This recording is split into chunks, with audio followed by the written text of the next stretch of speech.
If the government could influence Canadians' emotional response to vaccines, what stops them from using the same psychology? And we know it comes from the Privy Council, which is also directed by the Prime Minister, to influence how Canadians vote in a federal election.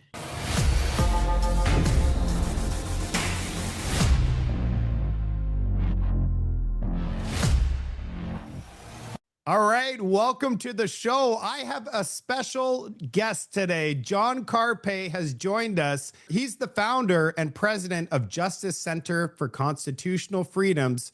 John has devoted his life and career to defending constitutional freedoms through litigation and education. I'm thrilled to have him on today for the show for this bombshell report that was just released. Welcome to the show, John. Glad to be with you, Mark, and with your viewers and listeners. Well, I have to say, I read this report and I'm absolutely shocked at what was found inside of it. And I have to say, it's way worse than I could ever imagine. Today, John and I are going to go over the findings. By the way, I'm a huge fan of John. And I want to say, before we start off, thank you very much, John, for everything you do for Canadians. We need a lot more John Carpe in our life. And he's a smart, talented, and he's on the right side of history. So thank you very much, John. Well, thanks for the kind words. All right. So we got this bombshell Canadian report that we have never seen before in our life. So, John, this new report, in my understanding, it reveals that the federal government wasn't just providing health information, they were covertly testing behavioral psychology on Canadians to influence how we think and how we act. I mean, that's hard to comprehend. I'm sure that you're going to be able to explain it a little bit better as a civil liberties lawyer, but how serious is this? And why should Canadians consider this a violation of their fundamental freedoms? Yeah, the report you mentioned, it's called Manufacturing Consent, and it's about the Impact and Innovation Unit of the federal bureaucracy. So this is housed in the Privy Council office, which is the pinnacle of the federal bureaucracy. And the Impact and Innovation Unit is involved in multiple projects, total value $725 million. So these are pretty big operations. And during the lockdowns of vaccine passports, they're the ones who crafted this message that the vaccine is safe and effective. They crafted that message long before testing had been completed. So it was like created ahead of time. And when there were adverse reports coming in about, children dying of heart failure, top athletes dropping dead, parents finding their young, healthy 20-year-old son dead in bed because he died in his sleep, when all these reports about vaccine injuries were coming out, the Impact and Innovation Unit tested different messages and had focus groups to see what is the best way to alleviate anxiety about the vaccine, not to provide informed consent, not to provide information about it, but how do we get Canadians, in spite of all these reports of deaths taking place shortly after vaccination in otherwise totally healthy people, how do we deal with this to get Canadians to keep on rolling up their sleeves and getting injected? How is it possible that the government has approval or able to run a psychological experiment on us? And also, is this not a violation of informed consent, freedom of thought, and autonomy under our charter? Well, it certainly is. And this is part and parcel of the larger package where we had students kicked out of university for not wanting to get injected with the new vaccine. People fired from their jobs. In British Columbia, there were health administrators who had no contact with patients who were fired from their jobs over not getting injected and then replaced with contract workers for whom there was no vaccination requirement. It was just crazy. In Brian Peckford's lawsuit against the federal government, the federal government officials admitted under oath that there's no medical or scientific basis for excluding unvaccinated people from traveling on airplanes. So this psychological operations was part and parcel of that. You get the whole weight of government, the resources of government, which we are required to fund with our taxes, are used to coerce people into a violation of their bodily autonomy to choose freely what you want to get injected with or not. Well, we had suspicion that something was going on, but this report is a bombshell. This report was from 4 years ago. Where's the legal line, John? Like, is there a legal line? Or that's what I'm wondering. Well, this is a symptom of a huge government. I mean, government is so big that even our elected MPs, our 343 MPs in Ottawa, they can do the best they can to provide oversight and supervision. But this beast is such a mammoth. It is so big that you can get something like the Impact and Innovation Unit that is using our tax dollars to test different messages on what's the best way to get Canadians to not be worried about vaccine deaths and vaccine injuries. That's the root problem. I mean, the government is just so massive, it's next to impossible for the elected representatives to have proper oversight. Having said that, this is one of the goals now that this report has come out. We're going to be looking at ways, how do we get better and more direct parliamentary oversight over what this Impact and Innovation Unit is doing? Well, one thing that concerns me is that they created this whole thing, emotion over truth. And that's terrifying. How they emotionally driven Canadians to make a desired action over the truth of potential death or different. So what concerns me is it appears based on this, they were not looking out for our best interest. And as a Canadian growing up, I always trusted the government, but it seems like in the last 10 years, it's one thing after another where it's eroded all our trust. This is a terrifying thing that we're seeing in Canada. It is, and it also undermines democracy because this was the subject of a live debate. There were people that said that it was a bad laws to make the vaccination mandatory, so that if you didn't take it, you became a second-class citizen. You couldn't fly on an airplane, you couldn't go to the gym, the movie theater, the restaurant. In some cases, you could not hold the hand of a dying parent in a long-term care facility. I mean, it was just brutal.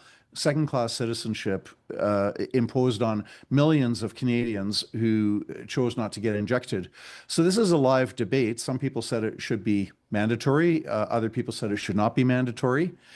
And in the middle of this debate, we've got our tax dollars are used to fund one side of the argument, because the Impact and Innovation Unit is using our tax dollars to run tests on what is the best way to get Canadians to feel comfortable about getting injected.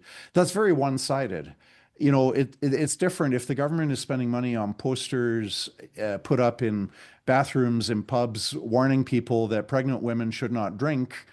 You know, that's kind of a message that everybody agrees on, and you know, maybe the posters are helpful. You know, I don't know. But what happened here, this is a subject of debate. Not everybody agrees that we should have these mandatory vaccination policies in place, and the government's funding one side. And that really undermines democracy. Do we know the number, John? We don't yet know the number specifically, how much was spent on this particular psychological operations and using behavioral science in respect to vaccination. You know, probably not billions, probably several million dollars.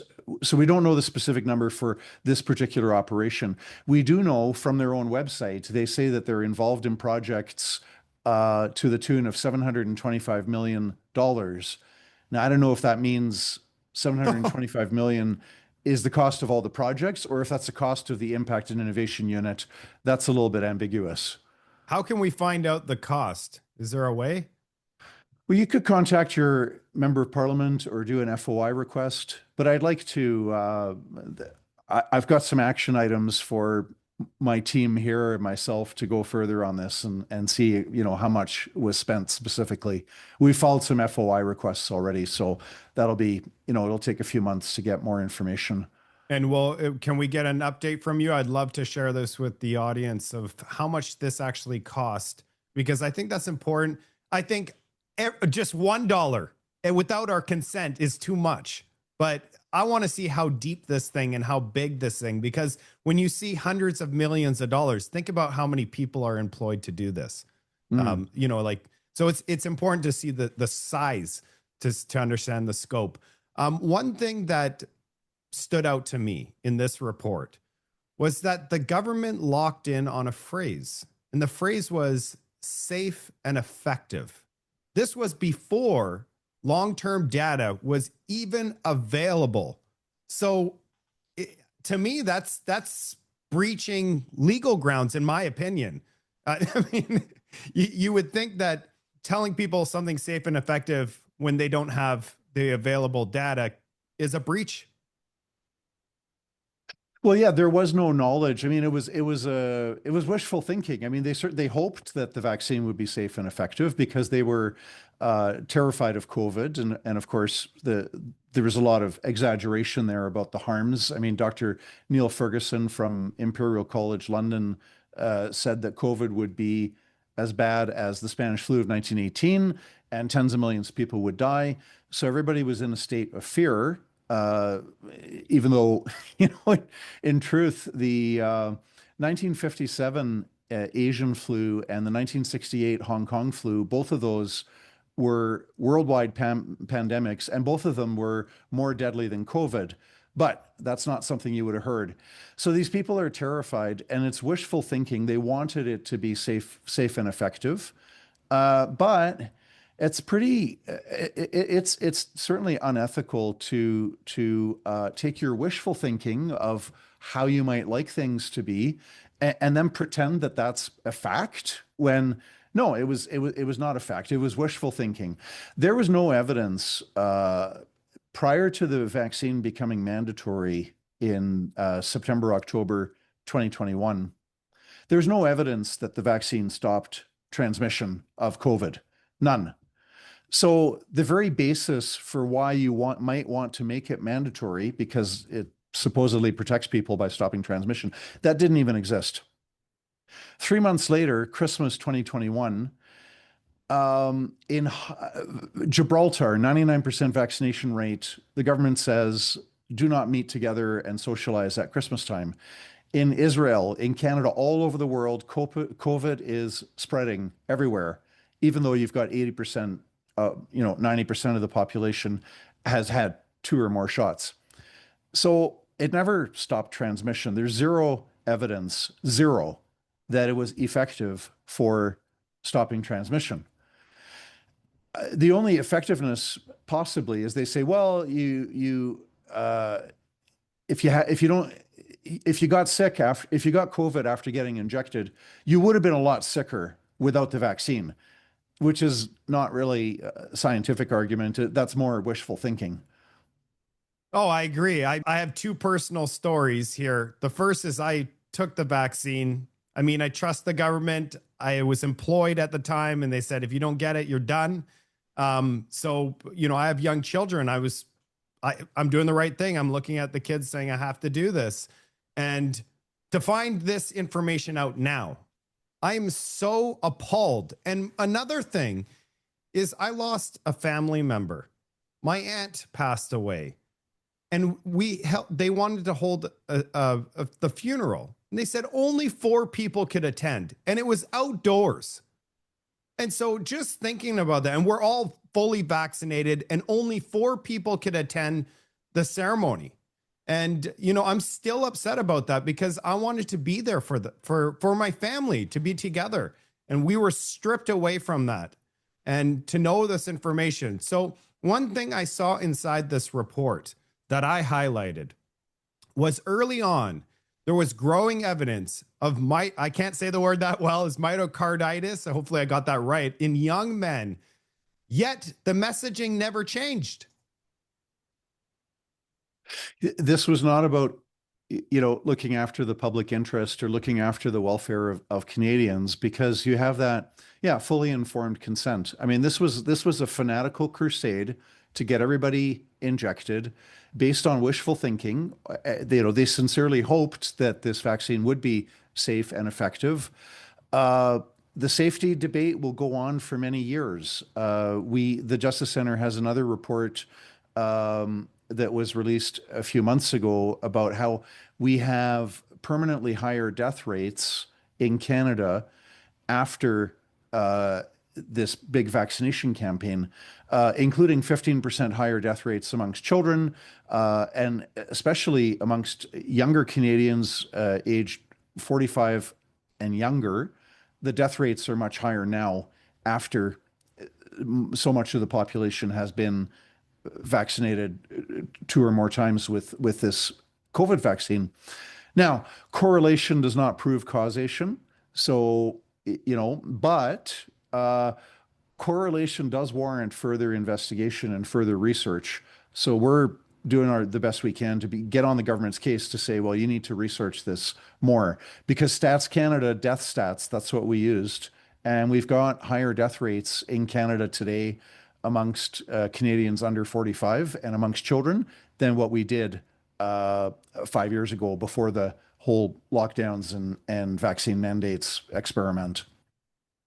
So I have a question, John. Now that we have this report and we know that all the evidence that we know now, the workers that lost their job or the citizens that were denied rights unless they got their, they complied, is there a way for them to be compensated or rehired? Is there anything that these individuals could do? Because what happened is so wrong.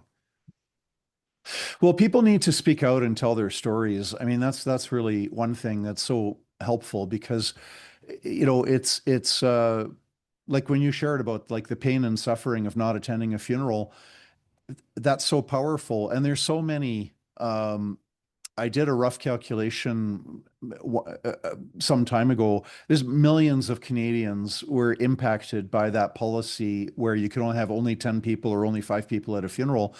That's massive psychological damage, because we need funerals to grieve. That's a basic human need. We need rituals and ceremonies, and we need to get together with other people. It is so necessary for healing and for going through a healthy grieving process. And for the authorities to deny that and say, well, you can only have 10 or 5 people. Usually a funeral attendance, you frequently have 50 people, 100, 200, 300 people, and those people attending the funerals, they need that. It's like we need water for our bodies. We need these gatherings and rituals and ceremonies. We need that for our minds and our souls and our spirits. And what can people do? Well, first of all, people should share their stories.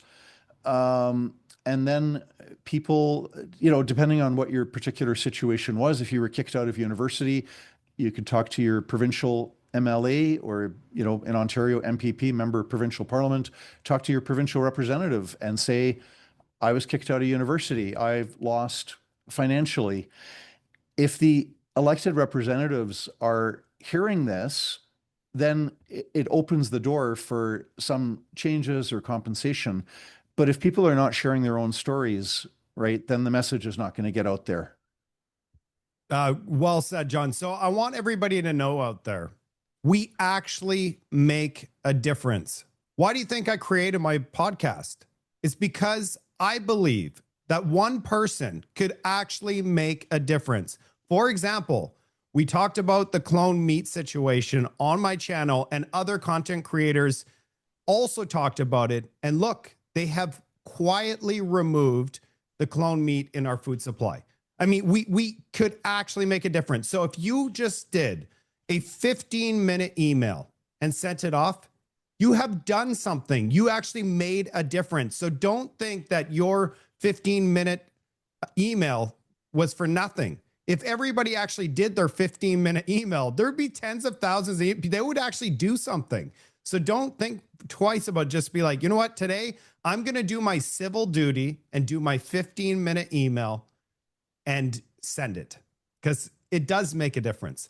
Thanks, John. And so one thing that I wanted to discuss with you is that we're finding about this now, 4 years later. So we were kept in the dark about how this whole thing, we were kept in the dark about their project, their behavioral engineering project was not disclosed publicly. The government was secretly shaping public opinion, and we had no idea until now. It's credit goes to Blacklock's reporter. They're one of the independent media that, like yourself, is making a huge difference.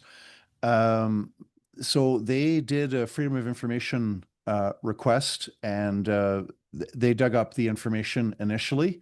And then our report is written by Nigel Hannaford, who's a veteran journalist and reporter. And it's we had inklings of it, before. I mean, a lot of us felt that there's something odd. Why do we suddenly believe that we can stop the spread of a virus when in 2019, every doctor would have told you, no, you can't stop a virus from spreading everywhere.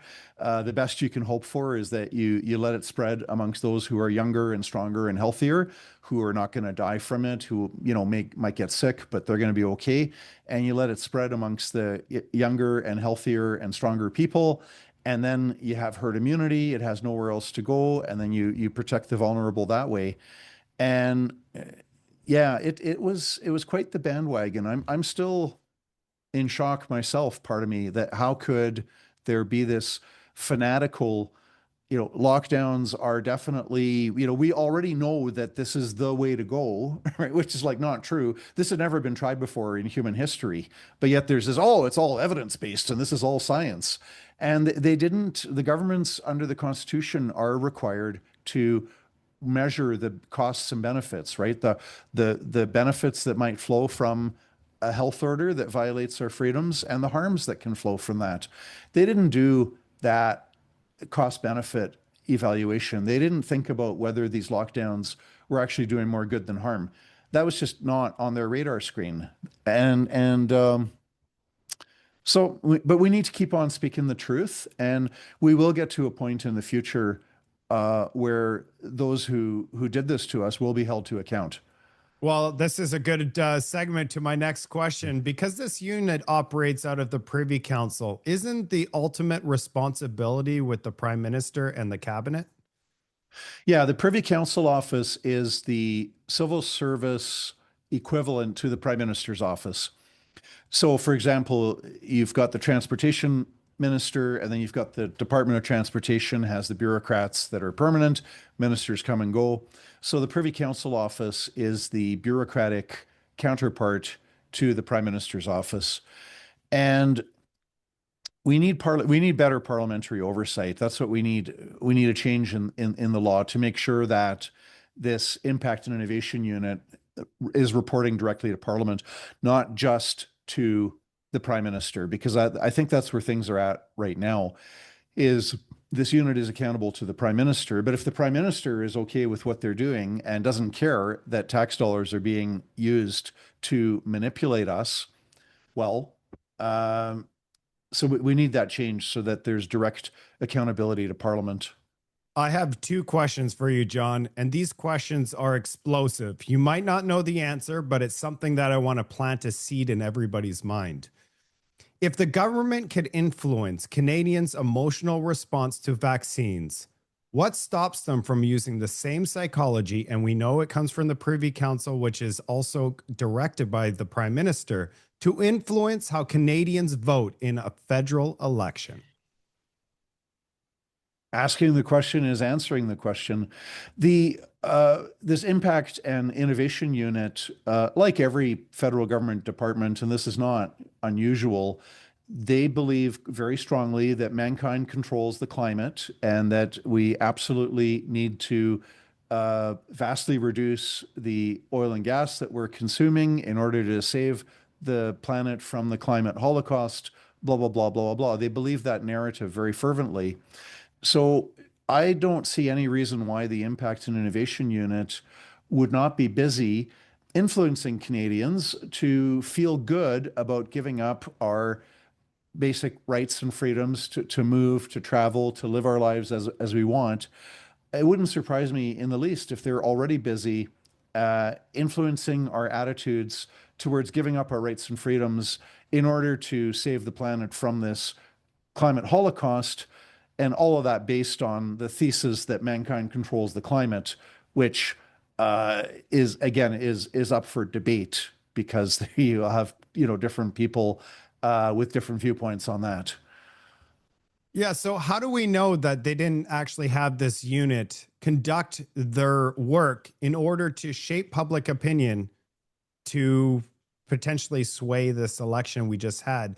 For example, to me, it appears the fear of Donald Trump campaign could fit right in with this program. Well, even if they're not overtly influencing voter choices directly in terms of political parties, they do influence voting behavior in terms of, if they can persuade people that we really should give up our fundamental freedoms and human rights and submit to more government control over our lives in order to save the planet from the climate holocaust. Well, if they can influence us in that way, that will translate into how people vote as well, right? It's kind of downstream.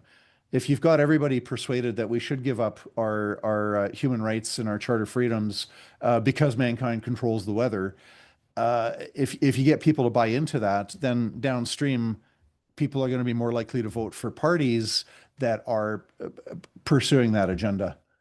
Yeah, and I don't want to put the sole blame on the liberals here, but so is everybody in on this, or is this just the liberals that created this program, or we don't know? We're going to find out. Well, the unit's been around since 2016, Okay. and I think it becomes a problem when they are influencing attitudes and behaviors and beliefs and opinions on issues that should be decided by democratic debate. That we should be we as people debating each other on social media, the members of parliament debating in the House of Commons. We should decide what our laws should be without that manipulation paid for by our own tax dollars. And so this paper is the beginning, because we're going to explore this further and see how much was spent specifically on this campaign for manufacturing consent, and also looking at what legislative changes are necessary so we have more transparency and we can find out like now or next week or next month about what they're doing, and not just find out about it years later.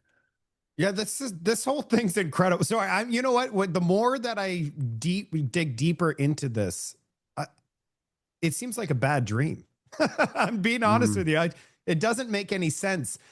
I encourage everybody that's watching this video to read the document. I believe it's 22 pages. I'm going to put a link to the document in the comment section so you could just click it, read it for yourself. It's so shocking. I can't even describe it in this video. You need to read it for yourself. There is data inside this report. There's the stuff that I read.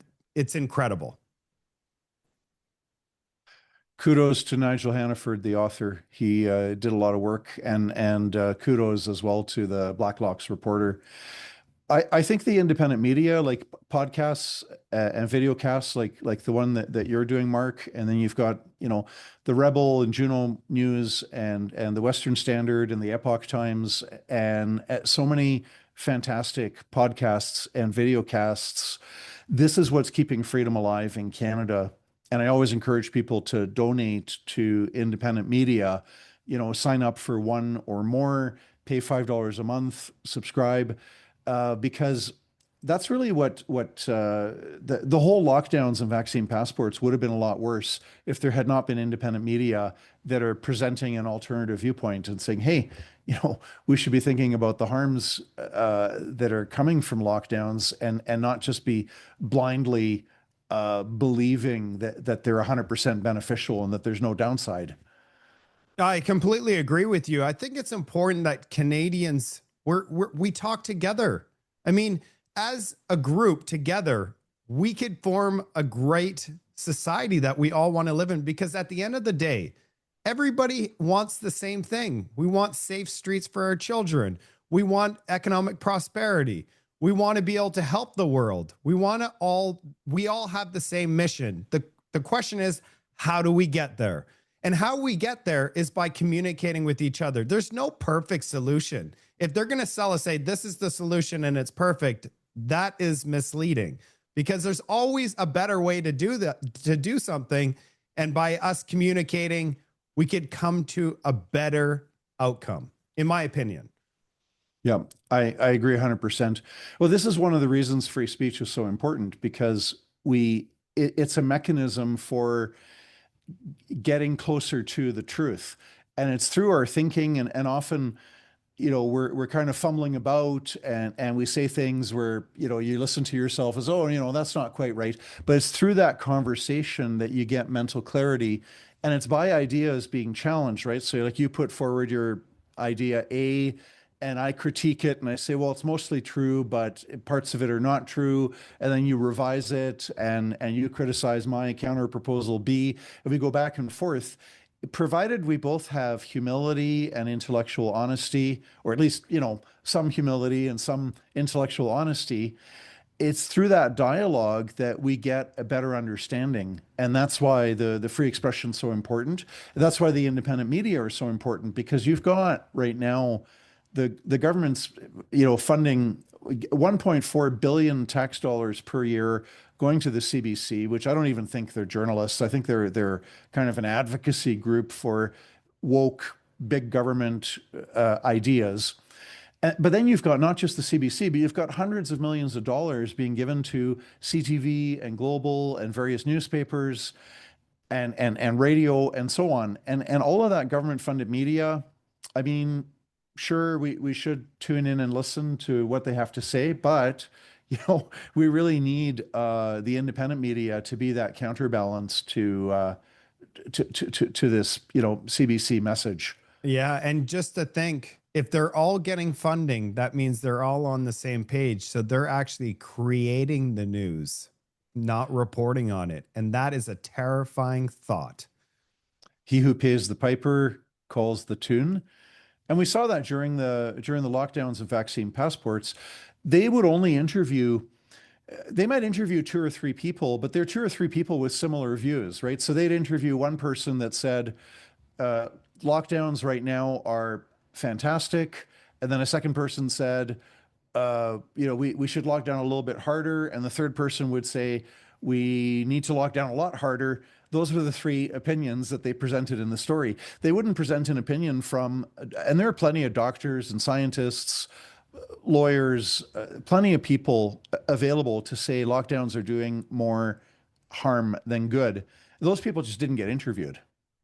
Yeah, no, we didn't see those. So, John, do you have any closing remarks for the audience?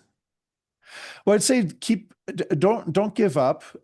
Some really good news. We had this terrible bill C2 in Parliament, and it would have given Canada Post the authority to open letter mail without a warrant, prohibited using cash to donate to charities and make bill payments. It would have given new powers to numerous federal government officials to search our computers and cell phones without a warrant. Horrible piece of legislation, Bill C2. Now, there was so much public outcry against it coming from all sides of the political spectrum, from all quarters. So many Canadians contacted their MPs to say that Bill C2 was a horrible step in privacy violation, surveillance state. So the government backed down. They've put it on the back burner. So what people should remain engaged in the democratic process. That's so important. Right now, the big threat to freedom is Bill C9, which is the Combating Hate Act. And if that gets passed, we're going to become more like the United Kingdom, where every day 30 people are arrested over what they've said on social media. And so Bill C9, people should contact their MP and urge their MP to vote against Bill C9. That would be my final comment. John, thank you so much. I would love to do another show with you because you are a wealth of knowledge, and I think it's important that Canadians hear your information. Well, thank you. Thanks for having me on your show, and have a great rest of the day. Thanks, John.